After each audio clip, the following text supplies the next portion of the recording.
ಸ್ನೇಹಿತರೆ, ಗೌರಿ ಕಲ್ಯಾಣ ಧಾರಾವಾಹಿಯ ಮುಂದಿನ ಸಂಚಿಕೆಯಲ್ಲಿ ನೋಡುವುದಾದರೆ ಇನ್ನು ಮೋನಿಕಾ ಯೋಚನೆ ಮಾಡ್ತಾ ನಿಂತಿರ್ತಾಳೆ. ಅಷ್ಟೊತ್ತಿಗೆ ಅವ್ರ ತಮ್ಮ ಬಂದು, ಅಕ್ಕ ತಗೋ, ಇದು ಚಿನ್ನು ಅಕ್ಕ ಕೊಟ್ಟಿರೋದು ಲೆಟರು. ನಾನೇ ಏನೋ ಟೆನ್ಷನಲ್ಲಿದ್ದರೆ ಇವಳು ಬೇರೆನಾ ಏನಪ್ಪ ಕೊಟ್ಟಿದ್ದಾಳೆ ಅಂತ ತೆಗ್ದು ನೋಡ್ತಾ ಇದ್ರೆ ಅದರಲ್ಲಿ ಬರೆದಿರ್ತಾಳೆ, ಅಕ್ಕ ನೀನೊಬ್ಳೆ ಅನ್ಕೋಬೇಡ, ಅನಿಕೇತ್ ಜೀವನದಲ್ಲಿ ಇರೋದು 4-5 ಜನ ಇದ್ದಾರೆ. ಈಗ ಆಲ್ರೆಡಿ ಆ ಜನಗಳನ್ನೆಲ್ಲ ಹಾಳು ಮಾಡ್ಬಿಟ್ಟು ಈಗ ನಿನ್ ಸರ್ದಿಗೆ ಬಂದಿದ್ದಾನೆ. ಈಗ ನೀನು ಅವಳ ಬುಟ್ಟಿಗೆ ಬಿದ್ದಿಲ್ಲ ಅಂದ್ರೂ ಪರವಾಗಿಲ್ಲ, ಈಗ ಬೇರೆಯವ್ರನ್ನ ಮದುವೆ ಆಗೋಕೆ ಹೊರಟಿದ್ದಾನೆ ಅವನು ಅಂತ ಎಲ್ಲ ಅದರಲ್ಲಿ ಬರ್ದಿರ್ತಾಳೆ ಗೌರಿ. ಅದನ್ನ ನೋಡಿ ನಾನು ಯಾರನ್ನ ನಂಬಲಿ, ಯಾರನ್ನ ಬಿಡಲಿ? ನೋಡಿದ್ರೆ ಅನಿಕೇತ್ ಗೌರಿ ಮೇಲೆ ಅಪವಾದ ಹೊರಿಸ್ತಾನೆ. ಇನ್ನು ಇವಳು ನೋಡಿದ್ರೆ ಈ ರೀತಿ ಮಾಡ್ತಿದ್ದಾಳಲ್ಲ, ಯಾರನ್ನ ನಂಬೋದು, ಯಾವ್ದು ನಿಜ ಯಾವ್ದು ಸುಳ್ಳು ಅಂತಾನೆ ಗೊತ್ತಾಗ್ತಿಲ್ವಲ್ಲ ಅಂತ ತುಂಬ ಯೋಚನೆ ಮಾಡ್ತಾ ಇರ್ತಾಳೆ. ಈ ಕಡೆ ನೋಡಿದ್ರೆ ಎಂಗೇಜ್ಮೆಂಟ್ಗೆಲ್ಲ ಸಿದ್ಧತೆ ಮಾಡಿ ಅನಿಕೇತ್ ಮತ್ತೆ ವೈಷ್ಣವಿ ಇಬ್ರು ಪೂಜೆ ಮಾಡ್ತಾ ಇರ್ತಾರೆ.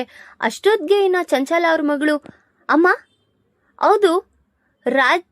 ಹೌದು ವಿವೇಕ್ ಅವ್ರ ಹೆಂಡ್ತಿನೇ ಕಾಣಿಸ್ತಾ ಇಲ್ಲ ಅಮ್ಮ, ಎಲ್ಲೋದ್ರು ಅಂತ ಕೇಳ್ತಿದಂಗೆ ಆ ಕಡೆ ಈ ಕಡೆ ಎಲ್ಲರೂ ಸುತ್ತಮುತ್ತ ನೋಡ್ತಾ ಇರ್ತಾರೆ. ಹೌದು ಎಲ್ಲೋದ್ಲು ಅಂತ ಎಲ್ಲರೂ ಹುಡುಕ್ತಾ ಇರ್ತಾರೆ. ಅಷ್ಟೊತ್ತಿಗೆ ಚಂಚಲ, ಅವಳು ಎಲ್ಗಾದ್ರೂ ಹೋದ್ರೆ ನಮಗೇನು, ಈಗ ಇಲ್ಲಿ ನನ್ನ ಮಗಂದು ಎಂಗೇಜ್ಮೆಂಟ್ ನಡೀತಾ ಇರೋದು, ನೀನ್ ಬಿಟ್ಟಾಕು ಅಂತ ಹೇಳ್ತಿದ್ದಂಗೆ, ಅದೇಗೆ ಹೇಳ್ತೀರಾ? ಅಲ್ಲ, ಅವಳು ಈ ಮನೆ ಸೊಸೆ, ಅಷ್ಟು ನೆಗ್ಲೆಕ್ಟ್ ಆಗಿದ್ರೆ ಹೇಗೆ ಹೇಳಿ? ಈ ಮನೆ ಸೊಸೆನ ನಾವೇ ತಾನೇ ನೋಡ್ಬೇಕಾಗಿರೋದು ಅಂತ ಹುಡುಕ್ತಾ ಇದ್ದಂಗೆ ಅಷ್ಟೊತ್ತಿಗೆ ವಿವೇಕ್, ಅಯ್ಯೋ ಆಂಟಿ, ನೀವೇನು ಯೋಚನೆ ಮಾಡೋ ಅಂತ ಅವಶ್ಯಕತೆ ಇಲ್ಲ, ನಾನೇ ಗೌರಿನ ಹೊರ್ಗಡೆ ಸ್ವಲ್ಪ ಬೇಕಾಗಿರೋ ಐಟಮ್ನ ತಗೊಂಡ್ವಾ ಅಂತ ಕಳ್ಸಿದೀನಿ, ಹಾಗಾಗಿ ಹೋಗಿದ್ದಾಳೆ ಅಂತ ಮ್ಯಾನೇಜ್ ಮಾಡ್ತಾ ಇರ್ತಾನೆ. ಹೋ ಹೌದಾ, ಸರಿಯಪ್ಪ ವಿವೇಕ್ ಅಂತ ಅರುಂಧತಿ ಅವರು ಸಹ ಹೇಳ್ತಾ ಇರ್ತಾರೆ.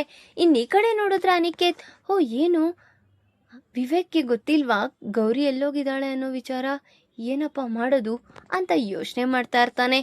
ಈ ಕಡೆ ನೋಡಿದ್ರೆ ಗೌರಿ ಮತ್ತೆ ಅಷ್ಟೊತ್ತಿಗೆ ಇವಳೇನು ಇಷ್ಟೊತ್ತಾದ್ರೂ ಬರ್ಲಿಲ್ವಲ್ಲ, ಏನ್ ಮಾಡೋದು, ನನ್ನ ಫೋನ್ ಬೇರೆ ಅವಳ ಹತ್ರನೇ ಇದೆ ಅಂತ ಯೋಚನೆ ಮಾಡಿ, ಚಿಕ್ಕಪ್ಪ 1 ನಿಮಿಷ ನೀನ್ ಫೋನ್ ಕೊಡು, ಅದು ಗೌರಿಗೆ ಫೋನ್ ಮಾಡ್ಕೊಡ್ತೀನಿ ಅಂತ ಹೇಳಿ ಮಾಡ್ತಿದ್ದಂಗೆ ಆ ಫೋನ್ ಕನೆಕ್ಟೇ ಆಗ್ತಾ ಇರೋದಿಲ್ಲ.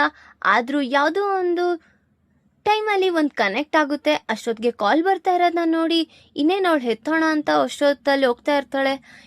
ಆ ರೌಡಿಗಳು, ಹೇಯ್ ನಿಮಗೆ ಗೊತ್ತಿಲ್ವೇನ್ರೋ ಫೋನ್ಗಳೆಲ್ಲ ಕಿತ್ತಿ ಹಿಡ್ಕೋಬೇಕನ್ನೋದು, ಅಷ್ಟಕ್ಕೂ ಬುದ್ಧಿ ಇಲ್ವಾ ಅಂತ ಹೇಳಿ ಗೌರಿ ಹತ್ರ ಇರೋ ಫೋನ್ ಕಿತ್ಕೊಳ್ತಾ ಇದ್ದಂಗೆ ಅಷ್ಟೊತ್ತಿಗೆ ಚಿನ್ನು ಮತ್ತೆ ಶ್ಯಾಮ್ ಇಬ್ರು ಬಂದು ಅವ್ರಿಬ್ಬರನ್ನ ಕಾಪಾಡೋದಿಕ್ ಹೋಗ್ತಾ ಇರ್ತಾರೆ.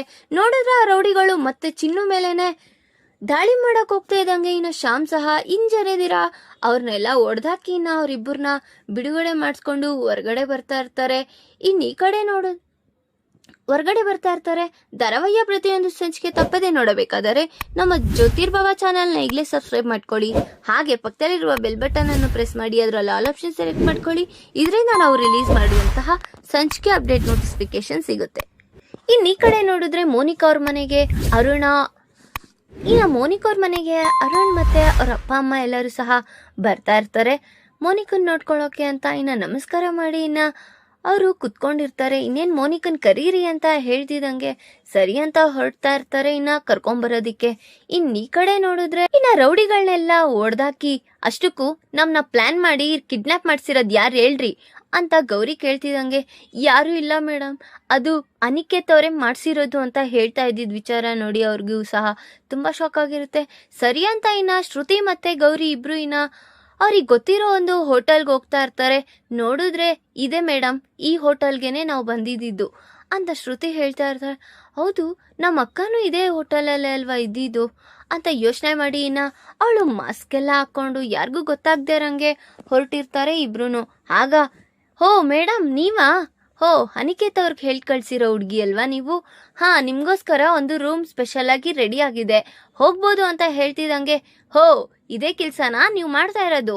ಅವತ್ ನಾನು ಕೇಳಿದ್ರೆ ಇವ್ರ ಫೋಟೋನು ಸಹ ತೋರಿಸ್ದೆ, ಯಾರೋ ಗೊತ್ತಿಲ್ಲ ಅಂತ ಹೇಳಿದ್ರಿ, ಈಗೇನು ಬರೀ ಅವ್ರು ಬಂದಿರೋ ರೀತಿನೇ ನೋಡಿ ಕಂಡಿಡಿತಾ ಇದ್ದೀರಾ, ಇಂಥ ಕೆಲಸ ಮಾಡ್ತಾ ಇದ್ದೀರಾ?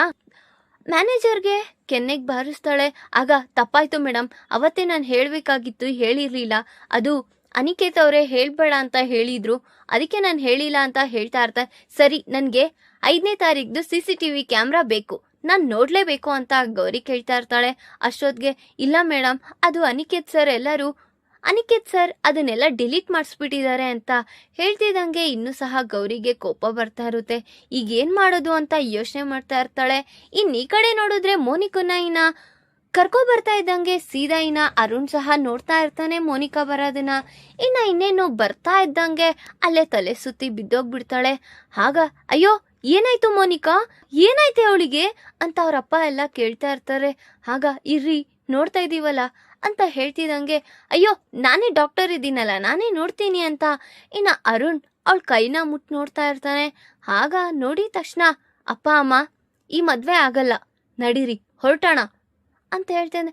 ಯಾಕಪ್ಪ ಅರುಣ್ ಏನಾಯ್ತು ಅಂತ ಕೇಳ್ತಾ ಇರ್ತಾರೆ ಕಾಂತಲಕ್ಷ್ಮಿ ಅವರು. ಆಗ ಮೋನಿಕಾ ಇಸ್ ಎ ಪ್ರೆಗ್ನೆಂಟ್ ಅಂತ ಹೇಳಿದ್ನ ನೋಡಿ ಎಲ್ಲರಿಗೂ ಸಹ ಶಾಕ್ ಆಗಿರುತ್ತೆ.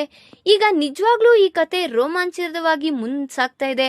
ಈಗ ಮೋನಿಕಾ ಪ್ರೆಗ್ನೆಂಟ್ ಆಗಿರೋ ವಿಚಾರ ಗೌರಿಗೆ ತಿಳಿಯುತ್ತಾ, ಅದಕ್ಕೆ ಕಾರಣ ಅನಿಕೇತ ಅನ್ನೋ ವಿಚಾರನೇ ಗೌರಿ ಮನೆ ಮಂದಿಯವ್ರಿಗೆಲ್ಲರಿಗೂ ತಿಳಿಸ್ತಾಳ.